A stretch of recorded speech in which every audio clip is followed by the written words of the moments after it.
Chiang Rai ticks all the boxes except for the beaches. It's the most remote and isolated part of Thailand, vibrant, less touristy and almost not Thai. Why? It's influenced by the Lanna culture. If you've never heard of the Lanna Kingdom, stay tuned. Since it's right at the top of Thailand's border with Laos and Myanmar, it's not so easy to get there. Best option? Combine it with a trip to Chiang Mai. It's only about 2 to 3 hours on the bus. Much quicker than a 13-hour drive from Bangkok. So sit tight whilst we take you on a tour around Chiang Rai with 10 things to see in Chiang Rai province when you visit it yourself. White Temple. 40 degrees might sound rather hot, but it's pretty much the norm here during dry season. Wat Rong Khun, aka White Temple, is probably what defines Chiang Rai. This Snow White Temple is rather hard to miss.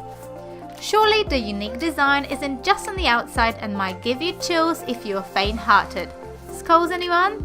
You might be surprised to find Freddy Krueger, Terminator, Spider-Man or Hello Kitty, all considered to be demonic creatures. White Temple isn't exactly centuries old, but if you're into architecture, Hollywood movies and oddities, this might be your thing. This area was our favorite. Beautiful Arctic white walls surrounding silver leaves dancing with the wind. Great for a photo shoot or leaving a memory of your trip up here. And just before you leave, remember to visit the most beautiful toilets you'll ever see. Night markets. You quickly notice that the Thai food in the north is very different to Bangkok and the islands, and it gets even more different in Chiang Rai, not to mention that it's unbelievably cheap.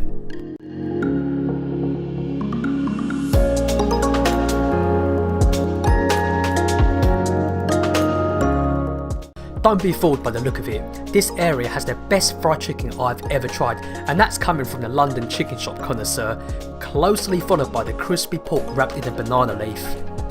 Step outside your food comfort zone from Pad Thai, Morning Glory or Thai green curry. Instead, try hot pot served in the earthenware. Most of the food we saw we couldn't even name, but we were up for trying it. Alright, we didn't go all out, we said no to 2 things. These tiny baby prawns were simply too innocent for our night feast, and the bloody section was just way too much to handle. Night Bazaar. If you fancy a bit of Thai music with your evening meal, head towards Night Bazaar, the centre of Chiang Rai's night spirit. Here, the local professional dancers with kaleidoscopic dresses and stunning makeup are performing the traditional finger dance on a stage and will get you tuned in no time. And the food options are good, right Kevin? So we decided to come to this restaurant called Long Kang Wan, which is right in the middle of the Night Bazaar. It has live music and the menu's quite interesting as well. Although somehow similar to Chiang Mai's Night Bazaar, it feels much more local, compact and it's super easy to spot it too. Just look for the clock tower, it's the most recognizable part of Chiang Rai.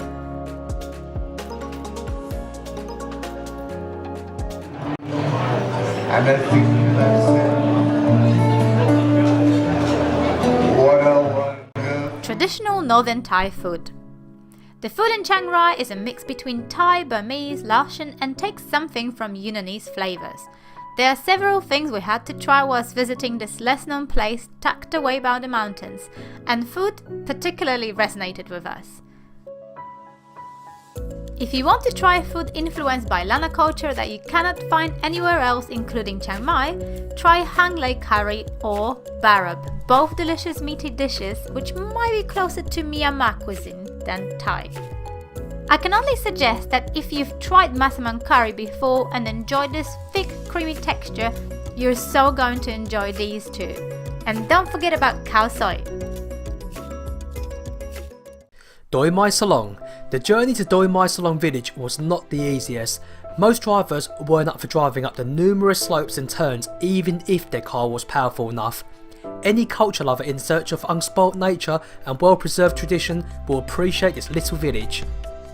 At 1,367 metres above sea level, it is the highest hilltop within range with crisp air and sunny alpine landscape. Wherever you look, are miles of high-grade oolong tea plantations stretching over these beautiful highlands, and if you go not so far back, all these were poppy plantations, one of the largest in the entire of Southeast Asia. We found ourselves in an almost untouched, well-preserved Chinese-style village inhabited by the descendants of the former soldiers who fought Mao Zedong during the civil war in the 1950s.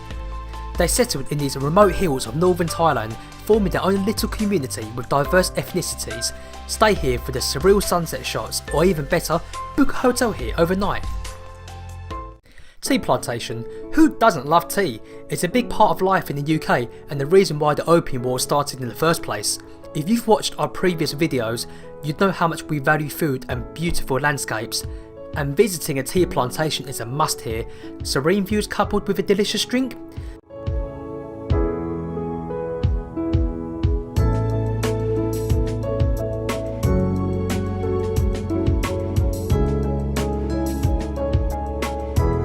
Since some of the best green tea comes from northern Thailand, be sure to do some sampling before stuffing your suitcase with gifts for your friends and family.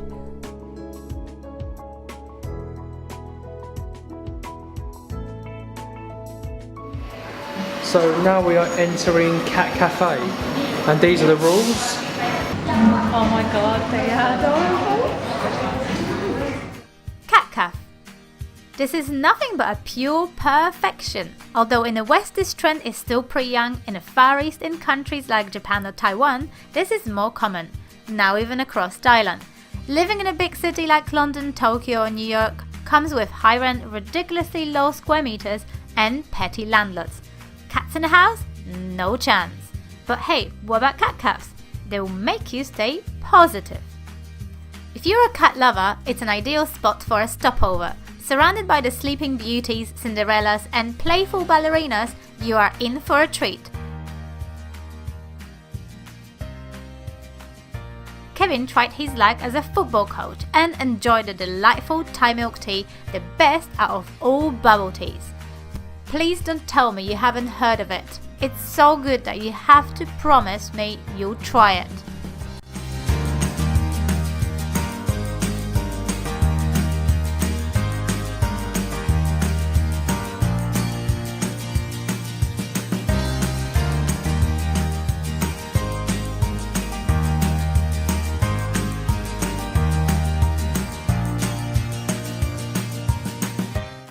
Golden Triangle. At the very top of Chiang Rai province lies the historically and geographically fascinating place called Golden Triangle. The local river Mekong cuts through this area, forming natural borders for the three neighbouring countries, Thailand, Laos and Myanmar. But that's not what's so special about this location, there's a dark aspect to it. After all, how many places gets their nickname from the CIA?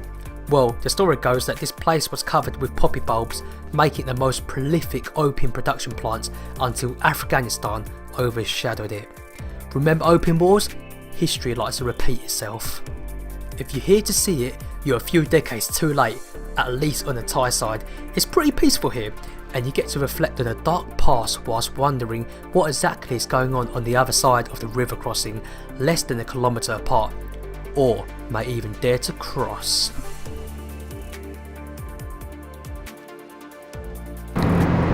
So now we're going to go to the Hall of Opium, aka Opium Museum, same as the Thai say.